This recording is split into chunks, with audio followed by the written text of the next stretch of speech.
Assalamualaikum warahmatullahi wabarakatuh. Perkenalkan, nama saya Robiatul Adawiyah dari Prodi Gizi Fakultas Ilmu Kesehatan. Saya izin bertanya, Bu, bagaimana cara kita menjaga kesehatan dan meningkatkan daya tahan tubuh kita di saat pola hidup kita tidak teratur, baik dalam hal makan atau istirahat akibat kesibukan dalam aktivitas sehari-hari. Terima kasih. Baik, terima kasih ya pertanyaan dari teman Hamka Muda kita, bagaimana cara menjaga sistem imun atau kesehatan kita meskipun dengan kondisi yang tidak seimbang atau aktivitas fisik yang lagi banyak-banyaknya nih. Nah, Sobat Hamka Muda, permasalahan kesehatan muncul karena dua faktor utama nih yang paling dominan, yaitu pola makan yang tidak sehat dan juga pola aktivitas fisik yang tidak seimbang. Nah, dua faktor penting ini sangat menentukan bagaimana sistem imunitas kita bekerja yang nantinya akan mempengaruhi kesehatan Sobat Hamka Muda. Nah, pola makan yang kurang baik ini pasti biasa banget sering dialami oleh Sobat Hamka Muda. Apalagi ketika teman-teman ini punya aktivitas atau kegiatan di kuliah yang sangat padat-padatnya. Belum lagi dengan aktivitas lain nih, sehingga memicu banyak sekali Hamka Muda yang kurang tidur, begadang, bahkan sama sekali tidak tidur. Nah, ini yang akan mempengaruhi metabolisme teman-teman Hamka Muda sehingga nantinya bisa berdampak pada keseimbangan hormon. Nah, permasalahannya ketika hormon dari Hamka Muda ini tidak seimbang, maka ini akan mempengaruhi sistem metabolisme tubuh Hamka Muda. Ya, ini pun juga nantinya akan mempengaruhi sistem imun yang menjadi buruk ya, sehingga nanti akan rentan mengalami sakit. Tapi ada tips yang bisa teman-teman Hamka Muda coba lakukan di rumah. Ada 7 tipsnya. Yang pertama, teman-teman Hamka Muda meskipun di aktivitas yang banyak-banyaknya tetap harus memperhatikan asupan gizi seimbang. Nah, gizi seimbang ini kita bisa lihat dari isi piringku, di mana porsi dari gizi seimbang ini sangat menekankan pada jumlah asupan serat yang banyak, terutama dari sayuran dan buah-buahan, karena mereka adalah sumber vitamin dan mineral yang sangat baik untuk meningkatkan sistem imunitas tubuh.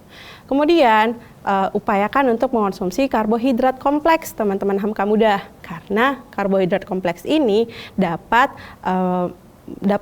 menjaga atau mempertahankan pencernaan kita menjadi lebih baik. Karena karbo kompleks ketika dikonsumsi dapat mempertahankan lambung untuk mencerna makanan lebih lama, sehingga diserap tubuhnya juga secara bertahap. Kemudian dari protein nabati dan hewani harus tetap dikonsumsi teman-teman Hamka Muda. Protein hewani umumnya memiliki kandungan protein yang baik dan juga mengandung zat besi Hem yang mudah sekali diserap tubuh. Sedangkan protein nabati umumnya dari biji-bijian, kacang-kacangan yang juga mengandung zat besi, namun umumnya zat besi dari protein nabati ini bersifat non-Hem sehingga sulit dicerna atau diserap kecuali dengan dibantu oleh vitamin C. Maka Sobat Hamka Muda harus mengonsumsinya bersamaan juga dengan vitamin C atau makanan sumber vitamin C lainnya. Kemudian Sobat Hamka Muda perlu juga teman Hamka Muda ini untuk meningkatkan asupan lemak yang baik ya, utamanya dari asam lemak tak jenuh atau omega 3 ya, dari biji-bijian atau kacang-kacangan. Yang kedua, teman-teman Hamka Muda dapat mengelola stres dengan baik. Salah satu cara mengelola stres itu dengan membiasakan diri untuk melatih pernafasan dalam atau melakukan meditasi. Bisa banget nih teman-teman Hamka Muda juga untuk melakukan meditasi ringan ya, apalagi kalau tinggal di kos-kosan ya. Nah, yang ketiga, teman-teman Hamka Muda, ketika aktivitas fisik kita lagi banyak-banyaknya dan tidak tidur semalaman, maka teman-teman Hamka Muda itu termasuk dalam orang yang punya utang tidur nih, atau biasa kita sebut dengan debt sleep. Nah, namanya utang tentu harus dibayar. maka usahakan bisa memenuhi atau membayar utang tidur itu di hari berikutnya. Dan minimal teman-teman HMK Muda melakukan tidur selama 7 sampai 8 atau 9 jam.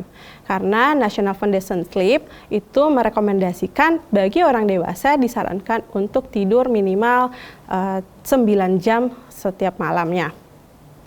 Nah, yang selanjutnya teman-teman HMK Muda harus tetap melakukan aktivitas fisik yang ringan.